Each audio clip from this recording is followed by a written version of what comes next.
नमस्कार, मैं हूं संतोष कुमार। आप देख रहे हैं DNCT लाइव। अभी जो वर्तमान काल में हम कोरोना काल से उभरे हैं, उभरते ही आप देख रहे हैं कि चुनावी बिगुल फूका जा रहा है। चुनावी बिगुल जिस प्रकार से फूका जा रहा है, उससे बढ़ चढ़ करके जो वास्तविक इस विधानसभा क्षेत्र में जननेताओं का उदय हो रहा है। ऐसे में मैं मिलाता हूं आपको इस क्षेत्र के भाजपा के वरिष्ठ नेता, सह अधिवक्ता, सह पूर्व प्रत्याशी, यदि सह लगाएं तो इनके लिए बहुत कम पड़ जाएगा, क्योंकि एक वाकई वरिष्ठ हैं। लगभग 15 से 20 साल पहले मैं सुना था कि ये पूर्व प्रत्याशी हैं, अमरिंदर कुमार अमर सिंह। सर, सबसे पहले हम संवेदना व्यक्त करेंगे, हमारे बिहार के लिए अश्रुपूर्ण क्षति हुई है सुशांत सिंह राजपूत के लिए। सुशांत सिंह राजपूत एक बिहार के उभरते हुए कलाकार थे। फिल्म जगत ही नहीं, कला संसार में उनका एक नाम था और बड़ी आशाएं थी। जिस तरह की रचनात्मक फिल्में वो दे रहे थे, खेल प्रतिभाओं के विकास पर, धोनी के जीवन पर उनकी जो फिल्में थी, ये सब निश्चित रूप से एक अविस्मरणीय फिल्म बनी। और उसके बाद अचानक चला जाना, हम तो एक संदेश देना चाहते हैं कि जिन चिरागों को हवाओं का खौफ नहीं, उन चिरागों को हवाओं से बचाया जाए, और जिसे फजूल समझकर बुझा दिया तूने, वही चिराग फिर से जलाया जाए। हम तो चाहते हैं ऐसे तमाम प्रतिभाओं को, निश्चित रूप से जीवन एक संघर्ष है और उस संघर्ष को चुनौती के साथ स्वीकार करना पड़ेगा। और उस चुनौती से जो उलझ कर रह गया, दुखद है कि सुशांत जैसे लोगों को बड़ी ऊंचाई तक जानी थी और इसीलिए पूरा देश मर्माहत है। हम फिर से श्रद्धांजलि अर्पित करना चाहते हैं, पुष्पांजलि करना चाहते हैं, लेकिन साथ साथ युवाओं को एक संदेश भी देना चाहते हैं कि आप प्रतिभा के दौर पर आगे बढ़ रहे हैं, आप शिक्षा के क्षेत्र में आगे बढ़ रहे हैं। हो सकता है कि सफलताएं आपके अनुरूप ना आए, लेकिन उसके बाद भी जीवन की उन चुनौतियों को स्वीकार करके, उन झंझावातों को स्वीकार करके जोश, जुनून और जज्बे के साथ आगे बढ़ना है। और जितनी भी बड़ी बाधाएं होगी उसको पार करके यदि आप आगे बढ़ते हैं तो वही मर्द है। कहीं न कहीं कमी रही, फिर से हम श्रद्धांजलि अर्पित करते हैं। बिहार के कुछ लोगों का जो सांकित भाव है, लग रहा है कि कुछ हादसा तो नहीं हुआ, उच्च स्तरीय जांच होनी चाहिए। जो वहाँ परिस्थिति जन्य साक्ष्य मिले हैं, जो दवाइयाँ मिली हैं, और उसके पहले के जो घटनाक्रम हैं, कुछ लोगों के 3-4 दिन पहले मौत, निश्चित लगता है कि एक बड़ी इंक्वायरी होनी चाहिए। और हम मांग करेंगे भारत सरकार से कि एक जांच होनी चाहिए, निष्पक्ष जांच होनी चाहिए कि किन परिस्थितियों में, क्योंकि बॉलीवुड में मैं देखता हूं कि जो उभरते कलाकार होते हैं, अनेक ऐसी कलाकार हैं जिसको आप जानते हैं, वो असमय ही हमसे छोड़कर चली गई। आज दिव्या भारती का नाम मैं जानता हूं, एक उभरती हुई कलाकार जिसके अभी आने थे, लेकिन वो 1-2 फिल्मों के बाद गायब हो जाती है। तो हमें लगता है कि कहीं कहीं बॉलीवुड में कुछ लोग, आपराधिक लोग, षड्यंत्र के तहत उन चेहरों को ही आगे बढ़ना देना चाहते हैं जो उनके चेहरे हैं, जो उनके पसंदीदा चेहरे हैं, जो माफियाओं के चेहरे हैं, जो सिंडिकेट्स के चेहरे हैं। इसीलिए कहीं न कहीं ये सवाल है, और आपका सवाल भी मौजूद है कि इसकी इंक्वायरी होनी चाहिए कि किन परिस्थितियों में कम दिनों के नए नए कलाकार आत्महत्या कर रहे हैं। ये कौन सा मामला है? इस वैश्विक महामारी के उजड़ते ही अभी जो चुनावी शोरगुल शुरू हुआ है, इसमें बड़े तौर पर देखा जा रहा है कि लोग, बाहरी लोग हैं, वो अपने आप को जननेता के रूप में बेगूसराय में प्रस्तुत करने की कोशिश कर रहे हैं। उसमें कुछ भाव ऐसे भी आ रहे हैं कि जो राष्ट्रीय दल से दिए हैं और अपने आप को, खुद को प्रस्तुत कर रहे हैं, मैं वहाँ का भावी विधायक हूँ या वहाँ से स्टैंड कर रहा हूँ। क्या ये दुर्भाग्यपूर्ण है या ऐसा होना चाहिए? आपने बड़ा सही सवाल किया। उसका सबसे बड़ा उदाहरण कोरोना है। राजनीति सेवा है, राजनीति संघर्ष है, राजनीति सरोकार है, और राजनीति जिस पार्टी में आप रहते हैं उसके प्रति समर्पण। 3 महीने तक कोरोना का कालखंड था, लॉकडाउन था, और उस लॉकडाउन में जिन चेहरों ने काम किया है, जो गरीबों के साथ खड़े रहे हैं, जो मुफलिसों के साथ खड़े रहे हैं, जो प्रवासी मजदूरों के साथ खड़े रहे हैं, उन्हीं चेहरों को कम से कम आगे आकर यह कहना चाहिए कि पार्टी मेरे बारे में विचार करे। पार्टी उनके बारे में तो कतई विचार ना करे जो 3 महीने तक, 4 महीने तक कहीं दिखाई नहीं पड़े और एकाएक उपस्थित हो गए। मैं तो एक बात और कहना चाहता हूं कि बेगूसराय राजनीति के कठिन दौर से गुजर रहा है। जब एक बड़ी पीढ़ी थी, जो मर्यादित पीढ़ी थी, जो स्वतंत्रता आंदोलन के बाद की पीढ़ी थी, और भोला बाबू सरीखे लोग थे, रामजीवन बाबू जैसे लोग थे, शत्रुघ्न बाबू जैसे लोग थे, जिनकी राजनीतिक मर्यादा, जिनके संघर्ष और सेवा पर कोई प्रश्न चिन्ह खड़ा नहीं किया जा सकता है। लेकिन उसके बाद के कालखंड में जो लोग आ रहे हैं, मैं कहना चाहता हूं स्वागत है उन लोगों का, लेकिन अपने मन के झरोखे से झांक कर देखिए कि आपका कितना सेवा है, कितना संघर्ष है, कितना लोगों के साथ सरोकार है, कितना पार्टी के प्रति समर्पण है।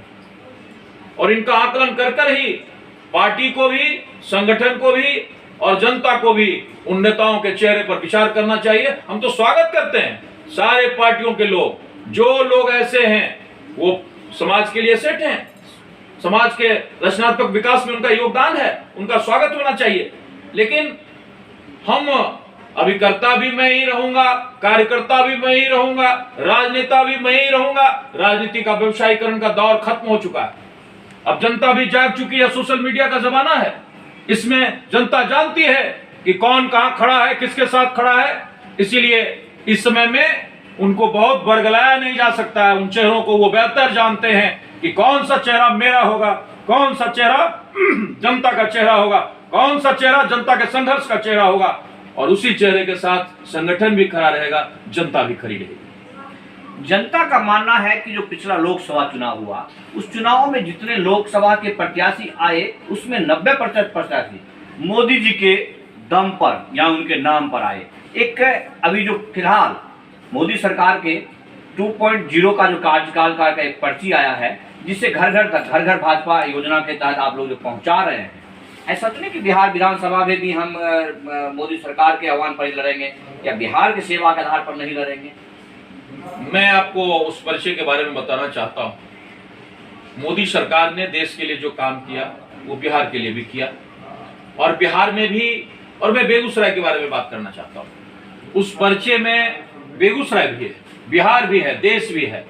और साथ ही साथ हम साफ साफ कहना चाहते हैं कि 60 के दशक में श्री कृष्ण सिंह के समय में जो बेगूसराय का विकास हुआ, उसके बाद नरेंद्र मोदी ही वो चेहरा है जिसके नेतृत्व में इतने बड़े विकास की रूपरेखा खींची गई।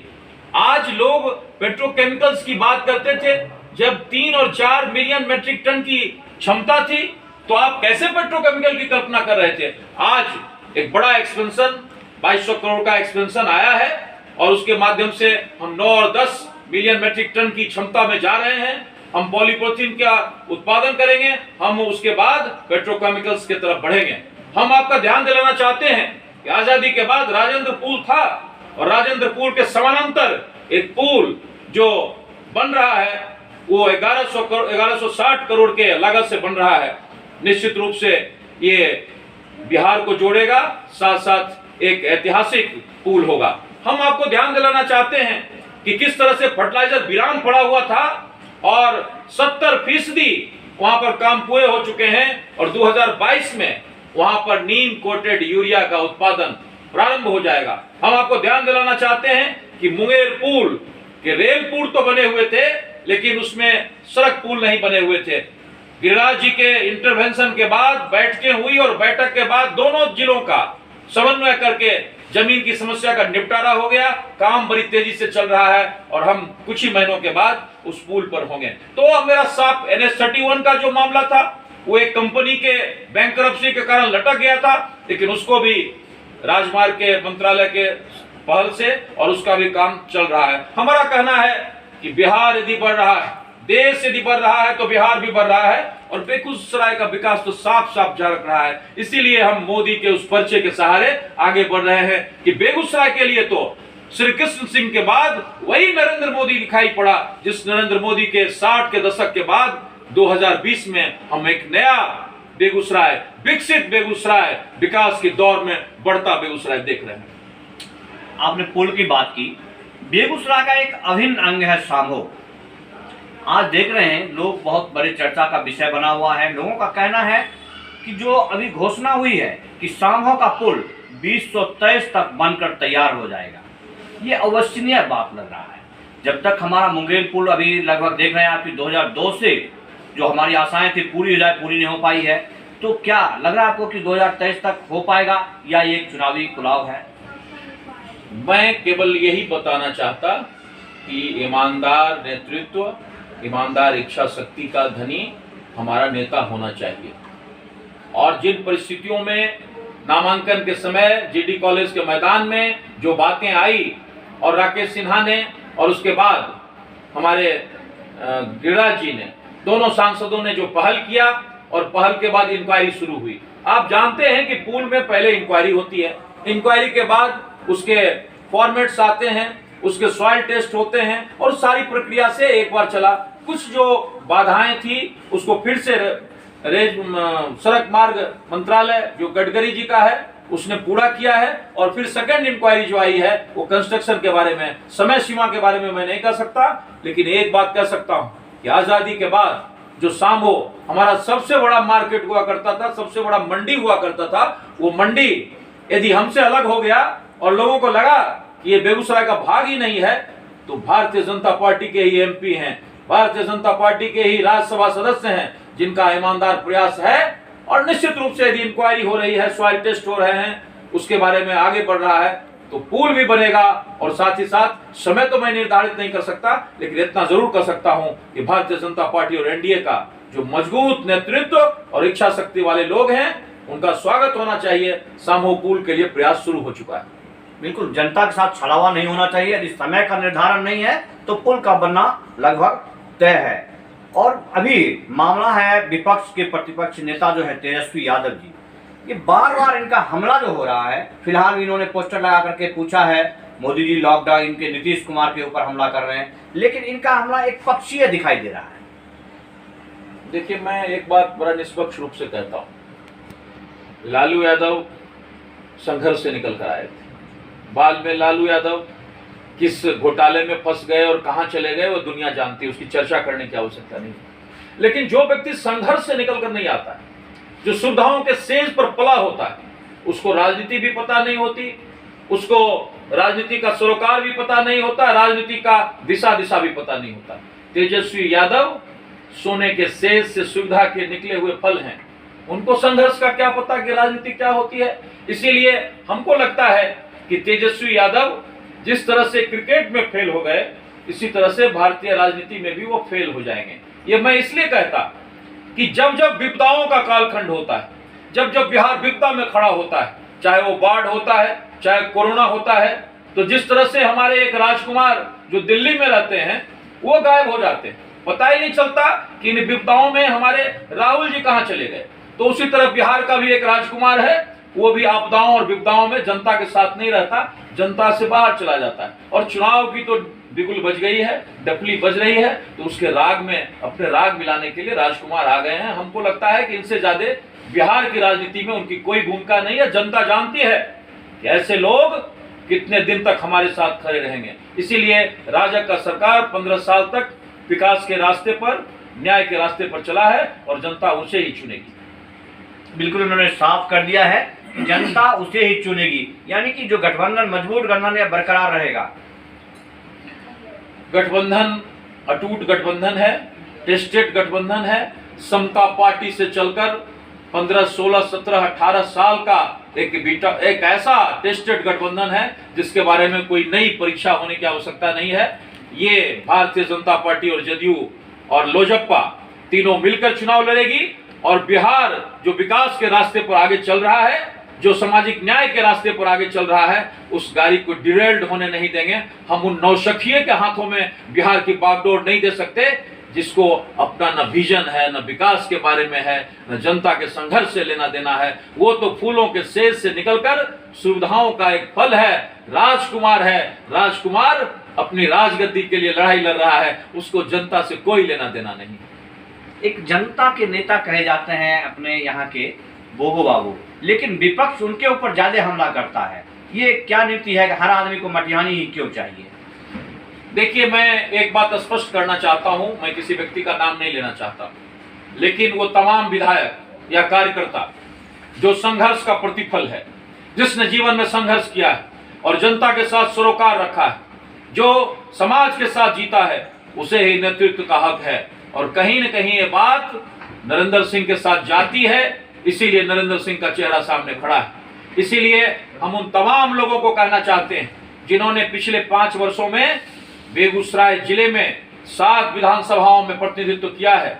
लेकिन वो चेहरा यदि संघर्ष का चेहरा नहीं है, वो चेहरा यदि जनता का चेहरा नहीं है, वो चेहरा यदि सेवा का चेहरा नहीं है, तो उन चेहरों को स्वतः लौट जाना चाहिए, क्योंकि जनता इस छलावे में आने वाली नहीं है। वो उन्हीं चेहरों को खोज रही है जो उनके साथ संघर्ष में सेवा के साथ खड़ा रहेगा। और वो चेहरा यदि नरेंद्र सिंह बोगो का है तो लोग उसे स्वीकार करेंगे।